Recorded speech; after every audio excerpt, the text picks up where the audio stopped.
The Juliana Theory and the Spill Canvas are heading our way this July for 3 big shows, and to tell us all about it, we have Brett Detar. Brett from the Juliana Theory. How are you, man? Great. How are you? I'm good, thank you, man. I'm very excited for this tour, and I wanted to kick things off by asking, are you the nostalgic type, Brett?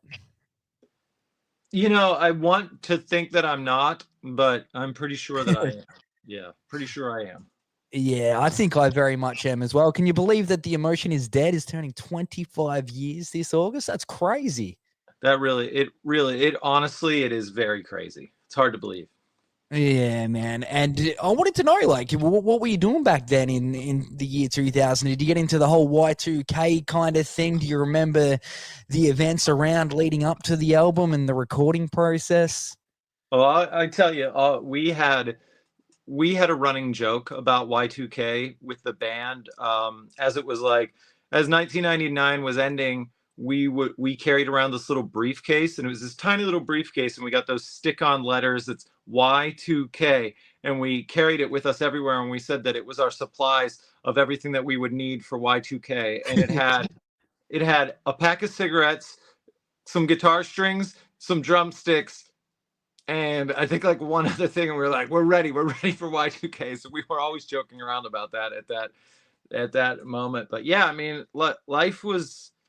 It's like there wasn't YouTube, there wasn't social media, there wasn't GPS on your phone, there wasn't cell phones with texting. It was just such a different time in many ways. It's crazy to think. Oh man, I am so glad I asked that. I was not expecting that. So you had like a little survival kit for Y2K. That's great. Pack of cigarettes and some drumsticks and a guitar pick. I love that right there, man. Yeah. Oh, well, I was looking into it. I'm like, man, I wonder what else was happening back in the year 2000 about the time when you released the album. Do you remember the song Absolutely Story of a Girl? That was what you were competing against back then, Brett. That was number one. Wow, I didn't realize that. No, I didn't know. I didn't know what we were competing with, to be honest with you.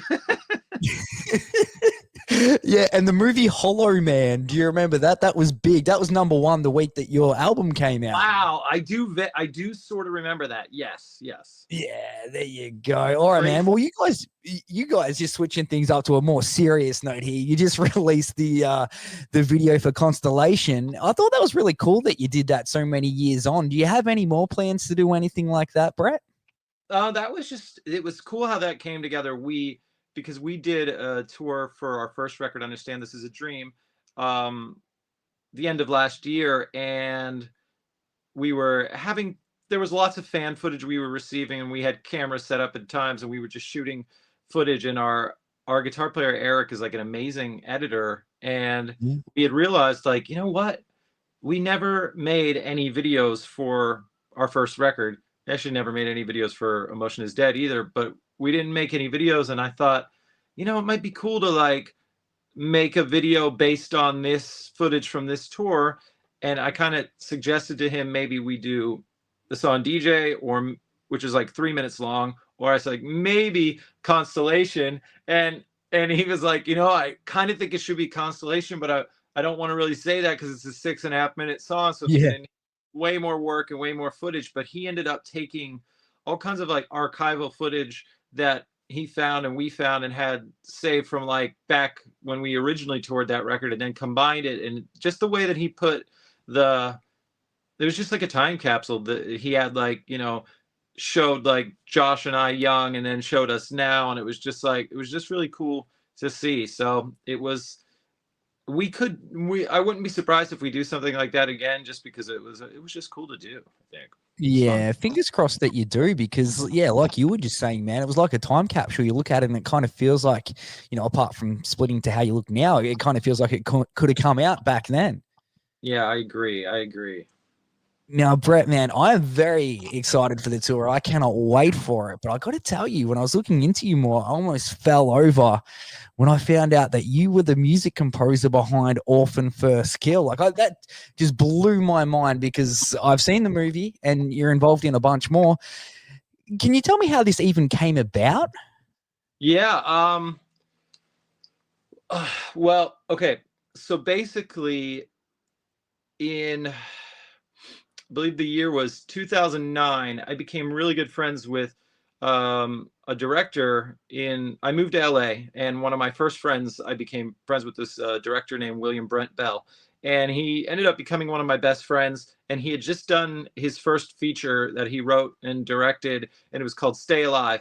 And we would talk about that, and I just really loved hanging out with him and talking to him about the process of making movies. And I found that really inspiring because I thought there was a lot of parallels between making records and, you know, making music and making movies, and it seemed just like a bigger, larger version of that. And so Yeah. we always had great hangs and great times talking about stuff.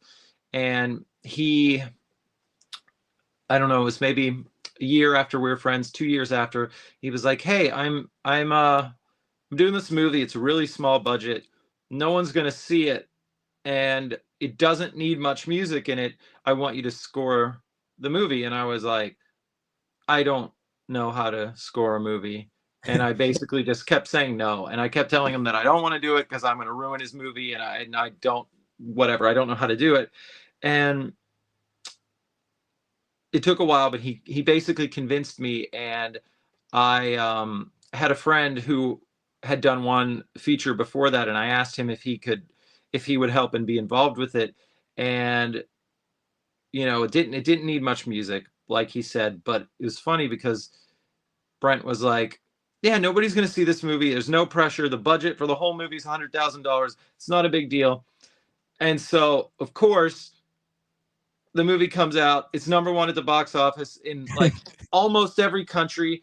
It broke records, and it's literally to this day, I think it might be the number one most profitable movie by percentage in like the history of Hollywood, because it made like $130 million and it cost 100,000 to make, and it was called The Devil Inside. And so I, you know, it did that. It didn't have much music, but then Brent and I have done all of his movies since then, except one, and I was supposed to do that one, but there was some politics involved with that one.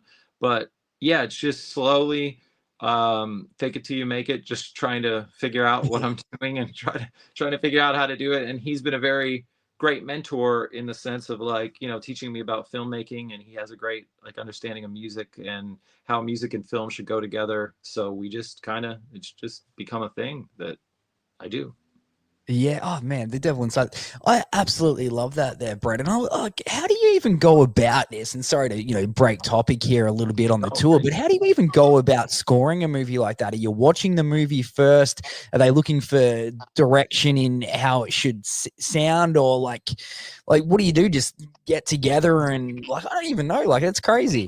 It's all of that. It's like sometimes I'll read the script first, or I'll Yeah. sit down with the director, and we'll discuss what is the tone for this movie, what kind of instruments do we want, what's the overall feel we're looking for. You know, it's like, do we want you know, like for like, since you mentioned Orphan First Kill, that has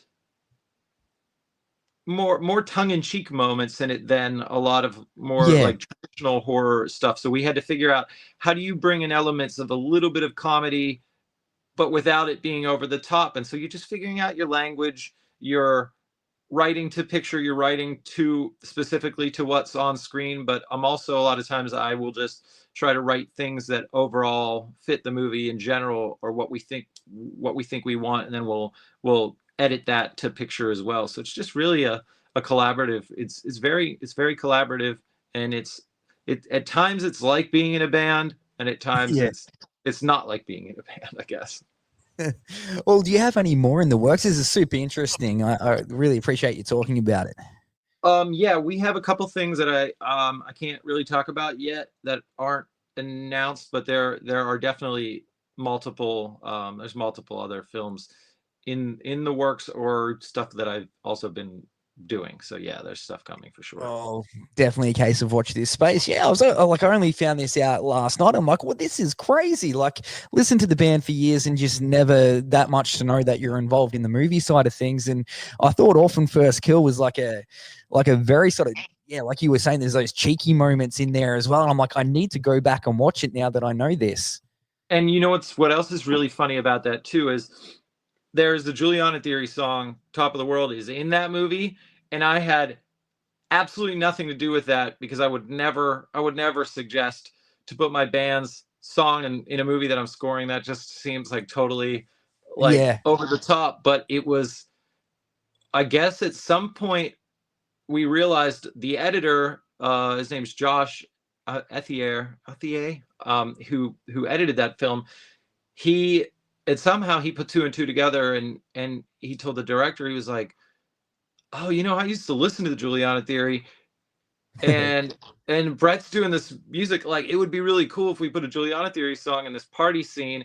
And so, completely on me not being involved in that decision making at all, they're like, "Yeah, we're gonna license a Juliana Theory song for this party scene too." So it was like full circle, worlds coming together. And because I remember, like, I went on Twitter or whatever when that movie came out, and there was all these people commenting like, "What, the Juliana Theory and Orphan First Kill?" But them not having any idea that I did the Yeah. score.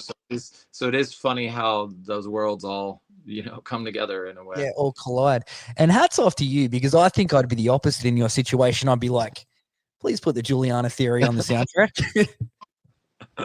I'm just it's hard for me to yeah, I'm one of those people. I feel like there's a part of me that thinks that you're probably right, but then I'm like, oh, that's too shameless. You can't do that. Yeah. It is very shameless, but I think that stand up of you, Brett. All right, man. Well, it's not the only thing that your music's featured on. I was reading that you've been on like Supernatural and Smallville and a bunch of other shows like that. What would you say the coolest thing that your music has popped up on to you is? The coolest, that's hard to say. I feel like what's funny is, so the most popular song on Emotion Is Dead, Top of the World, like the most over the top poppy bubblegum song, has been in Yeah. like 4 or 5 different TV shows or movies where there's like some violent act being committed during, like, what, like somebody's getting like murdered in a bathtub or something, like, while that song is playing. So somehow it has been the soundtrack for multiple terrible events happening to people on screen.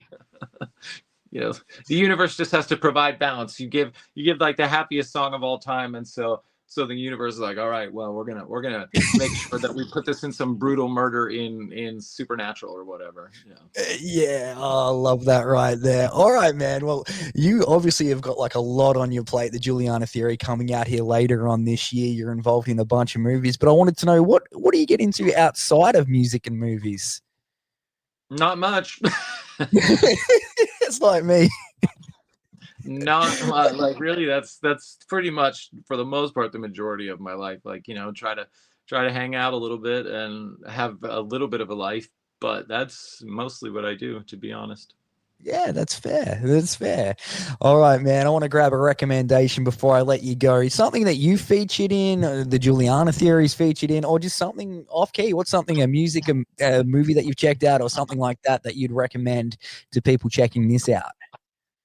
Well, I can only think about, like, it's hard for me to think about things that aren't like right on the tip of my tongue, but I am about to start season 2 of Severance, and I can't wait, because I Nice. thought season 1 was insanely good, and I don't feel like enough people are talking about that show. I think it's really good. So yeah. There you go. Straight from Brett Detar himself. The Juliana Theory heading our way with the Spill Canvas this July. 3 big shows. Friday, July 18 in Melbourne, Max Watts. Saturday, the 19th of July in Sydney at the Manning Bar. And wrapping things up on the 20th, Brisbane at the Triffid.